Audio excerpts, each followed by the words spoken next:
దీపం పరబ్రహ్మ స్వరూపం.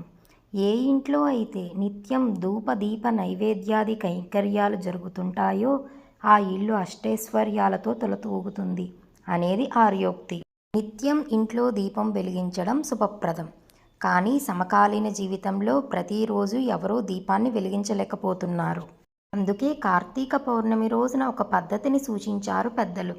సంవత్సరానికి 365 రోజులు కాబట్టి రోజుకొక ఒత్తి చొప్పున 365 ఒత్తుల కట్టను తీసుకుని ఆవు నేతిలో నానబెట్టి ఒక ప్రమిదలో పెట్టి దానిని ఒక అగరబత్తితో వెలిగించాలి.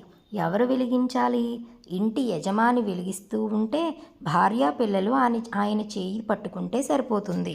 అలా వెలిగించిన తరువాత ఆ ప్రమిదకు పసుపు కుంకుమ గంధం అక్షతలు పెట్టి పువ్వులు సమర్పించి ధూపదీప నైవేద్యాలు సమర్పించాలి.